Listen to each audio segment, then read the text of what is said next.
सभी को नमस्कार और प्रणिपात। डिटर प्लस बी के प्रीवियस ईयर क्वेश्चन की जो एमसीक्यू की सीरीज थी उसका दूसरा वीडियो लेकर आए हैं। जीके का जो प्रैक्टिस सेट एक पहले कराया था, आज दूसरे का डिस्कशन करेंगे।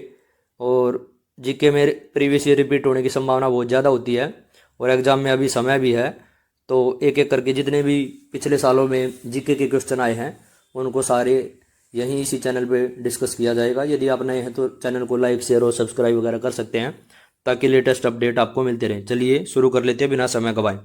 पहला क्वेश्चन है, सामान्य शब्द है जो पृथ्वी की सतह के लगभग 15 से 30 किलोमीटर ऊपर पाया जाता है। आप जानते हैं कि जैसे जैसे आप ऊपर अंतरिक्ष की तरफ जाएंगे तो अध्ययन की सुविधा की दृष्टि से कुछ मंडलों में डिवीजन किया गया है।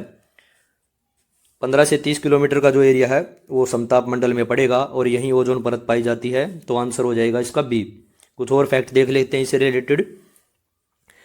पृथ्वी की सतह के जो सबसे नज़दीक मंडल है वो क्षोभ मंडल बोला जाता है। 0 से 12 किलोमीटर का एरिया है। यहीं पर विमान उड़ते हैं और बादल बनने की घटनाएं भी यहीं होती है। उसके बाद 13 से 50 किलोमीटर समताप मंडल बोला जाता है, यहाँ ओजोन परत पाई जाती है। उसके ऊपर मध्य मंडल 51 से 80 किलोमीटर, उल्कापिंड की महत्वपूर्ण घटनाएं इस मंडल में देखने को मिलती हैं। और उसके ऊपर 81 से 800 किलोमीटर थर्मोस्फीयर या तापमंडल, उपग्रह वगैरह देख सकते हैं आप यहाँ पे। और वायुमंडल 800 से 1000, यहाँ अंतरिक्ष यानी रॉकेट वगैरह का जो कार्य है उसके लिए। एक और महत्वपूर्ण क्वेश्चन है कि वास्तविक अंतरिक्ष का जो आरंभ है वो मध्यमंडल और तापमंडल मीसोस्फीयर और थर्मोस्फीयर के बीच में पड़ता है, ये देखिए। और इनको जो अलग करने वाली रेखा है उसको कारमन रेखा बोला जाता है। यहाँ से अंतरिक्ष का वास्तविक आरंभ मानते हैं, ये भी फैक्ट याद रखेंगे। अगला क्वेश्चन है, प्लासी का युद्ध किसने जीता था? अकबर, सिराजुद्दौला, रॉबर्ट क्लाइव या बाबर? तो आंसर होगा सी, रॉबर्ट क्लाइव। अंग्रेजों का राज्य का वास्तविक संस्थापक रॉबर्ट क्लाइव। प्लासी की लड़ाई, सिराजुद्दौला वैसे अंग्रेज। और कुछ और फैक्ट देख लेते हैं इसके। 1757 में प्लासी की लड़ाई लड़ी गई थी और अंग्रेजों का जो राज था भारत में वो यहीं से आरंभ माना जाता है। अलीनगर की जो संधि हुई थी अंग्रेजों और सिराजुद्दौला के बीच में, उसका उल्लंघन का आरोप लगाकर ये प्लासी की लड़ाई स्टार्ट कर दी गई थी। और रॉबर्ट क्लाइव ने चतुर रणनीति से जो सिराजुद्दौला के मुख्य सेनापति थे मीर जाफर, उनको ये कहकर अपनी तरफ मिला लिया था कि उसके बाद उनको नवाब बना दिया जाएगा। और फिर नवाब बनाया भी और सिराजुद्दौला की जो है वो हत्या कर दी गई थी। इसके बाद मीर कासिम को नवाब बनाया गया, फिर उसको हटाकर दोबारा मीर जाफर को नवाब बनाया गया। तो यहाँ जो क्वेश्चन है उसका आंसर होगा कि रॉबर्ट क्लाइव इस युद्ध का विजेता था। अगला क्वेश्चन है, लोकसभा उम्मीदवार बनने के लिए जो मिनिमम एज है वो कितनी है? 25, 45, 30 या 35? तो आंसर हो जाएगा 25 वर्ष। और कुछ एलिजिबिलिटी हैं, जैसे वो भारत का नागरिक होना चाहिए और कम से कम 25 वर्ष उसकी उम्र हो चुकी हो और मानसिक रूप से स्वस्थ आदमी हो और कोई क्रिमिनल वगैरह या अपराधी ना हो और उसका वोटर लिस्ट में नाम होना चाहिए। अगला क्वेश्चन है, आर्टिकल 14 इज रिलेटेड टू, अनुच्छेद जो 14 है वो किससे रिलेटेड है? ये नियमन से संबंधित है ये। तो आर्टिकल 14 जो है वो समानता के अधिकार से संबंधित है, राइट टू इक्वलिटी।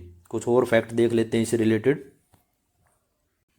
आर्टिकल 14 ये कहता है कि जो कानून के समक्ष सब बराबर हैं और ये ब्रिटिश विचार या वहाँ से लिया गया है भारत के संविधान में।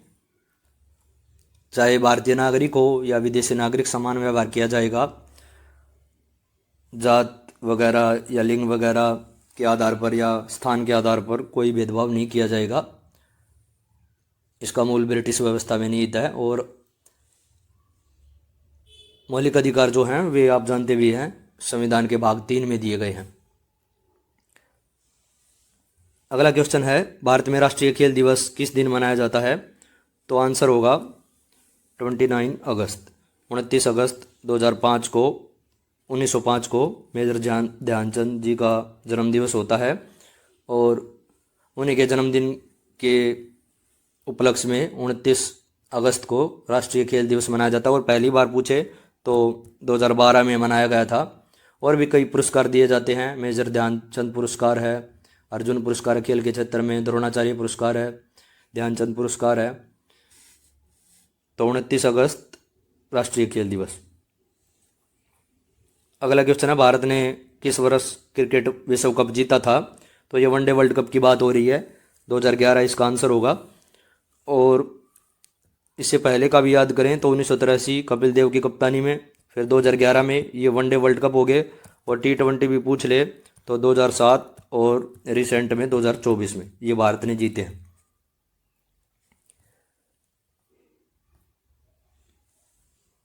अगला क्वेश्चन है, ज्ञानपीठ पुरस्कार किस क्षेत्र में दिया जाता है? फिल्मों के क्षेत्र में, या क्रिएटिव जो रचनात्मक साहित्य है उसके लेखन के लिए, क्षेत्रीय फिल्मों के लिए, या बेस्ट पेंटिंग के लिए? तो सर्वश्रेष्ठ रचनात्मक साहित्य लेखन के लिए इस पुरस्कार को दिया जाता है। कुछ और फैक्ट देखते हैं इससे रिलेटेड। अभी हाल ही में 58वां ज्ञानपीठ पुरस्कार दिया गया था 2024 में गुलजार को। ये लेखक, गीतकार, शायर हैं। और 2002 में इनको साहित्य अकादमी दादा साहिब फाल्के पुरस्कार, 2013 में, 2004 में पद्म विभूषण भी इनको मिल चुका है। और 5 राष्ट्रीय फिल्म पुरस्कार विजेता है। दूसरा जो ज्ञानपीठ पुरस्कार 2024 में जगत गुरु रामभद्राचार्य को, ये चित्रकूट में तुलसी पीठ के संस्थापक हैं, 100 से अधिक किताबें लिख चुके हैं। और 2015 में पद्म विभूषण भी इनको दिया गया था। अगला क्वेश्चन है, निम्नलिखित में से कौन लेखक नहीं है? Chetan Bhagat, MF Hussain, Ruskin bond और अरुंधति रॉय। बाकी सब राइटर हैं। और MF हुसैन जो हैं वो चित्रकार हैं। तो आंसर हो जाएगा मकबूल फिदा हुसैन। अगले क्वेश्चन पे चलते हैं। इस पृथ्वी पर दूसरा सबसे ऊंचा पर्वत कौन सा है? इसमें माउंट एवरेस्ट, अल्ताई पर्वत, K2 या हिंदुराज? तो इसका आंसर होगा K2। दूसरा सबसे ऊंचा पर्वत है। इसको K2 को ही गोडविन ऑस्टिन भी बोलते हैं। और इसकी जो ऊंचाई है वो 8,611 मीटर है। याद रखेंगे आप। 8,848 माउंट एवरेस्ट की ऊंचाई है। और यदि कैलकुलेट करें कि अलग अलग दुनिया में कौन कौन सी सबसे ऊंची चोटियां हैं, तो इसका क्वेश्चन भी इसी में आगे दिया गया है, वहाँ डिस्कशन कर लेंगे। यहाँ दूसरी सबसे ऊंची चोटी या दूसरा सबसे ऊंचा पर्वत K2 गोडविन ऑस्टिन काराकोरम पर्वत श्रृंखला में है। ये भी याद रखेंगे। ये देख भी सकते हैं आप। हर एक महाद्वीप की सबसे ऊंची चोटी के बारे में डिस्कस किया गया है। जैसे एशिया में माउंट एवरेस्ट है।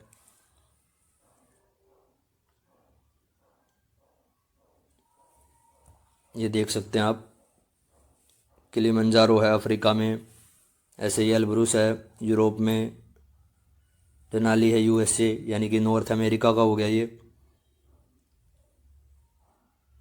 विंसन मैसिफ जो है वो अंटार्कटिका का।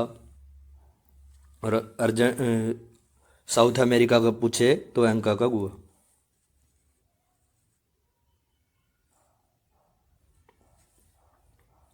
अगले क्वेश्चन पे चलते हैं। विश्व के सबसे ऊंचे पर्वत एवरेस्ट पर्वत की जो ऊंचाई है वो अप्रोक्सीमेट में बतानी है, सन्निकट ऊंचाई बतानी है। तो अभी भी डिस्कशन किया था मैंने। आंसर हो जाएगा इसका 8,848.86 मीटर। और यदि फिट में कैलकुलेट करें तो 29,035 फीट इसकी ऊंचाई है। पृथ्वी का सबसे ऊंचा बिंदु माना जाता है। और जो दूसरा सबसे ऊंचा पर्वत है K2 गोडविन ऑस्टिन, अभी चर्चा की थी, उससे भी तकरीबन 200 मीटर इसकी ऊंचाई है, ज़्यादा है।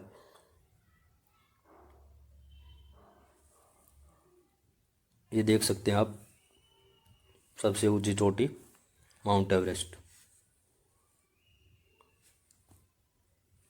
अगला क्वेश्चन है, किस प्रकार की जो मृदा है वो सबसे उपजाऊ होती है?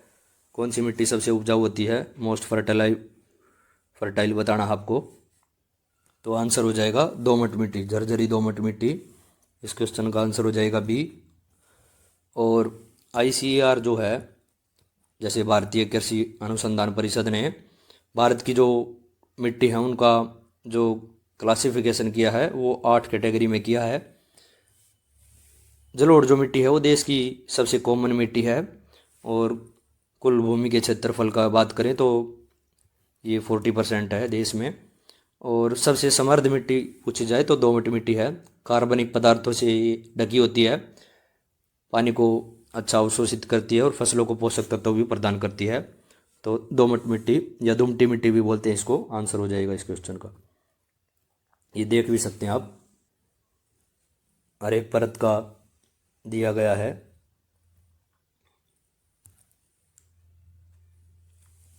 और 4 मेजर टाइप की जो सोयल हैं वे भी दी गई हैं, सिल्ट है, सैंड है, क्ले है, एलोम सोयल है।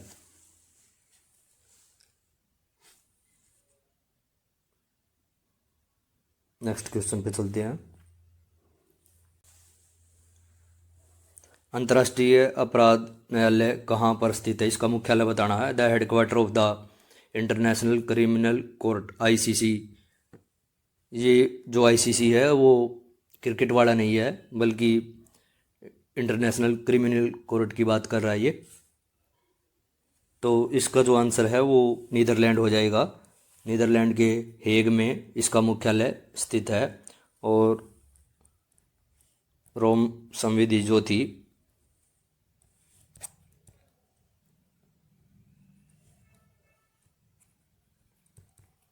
उस अंतर्राष्ट्रीय संधि द्वारा, रोम संविधि द्वारा ये शासित होता है। अंतर्राष्ट्रीय अपराध न्यायालय सामान्यतः जैसे नरसंहार है या युद्ध अपराध है या मानवता के विरुद्ध कोई अपराध हो रहा है या कोई आक्रमण जैसा कोई अपराध है, उनसे संबंधित मामलों की जांच करता है। ये देख सकते हैं आप, हेडक्वार्टर की जो बिल्डिंग है उसको दिया गया है, इंटरनेशनल क्रिमिनल कोर्ट।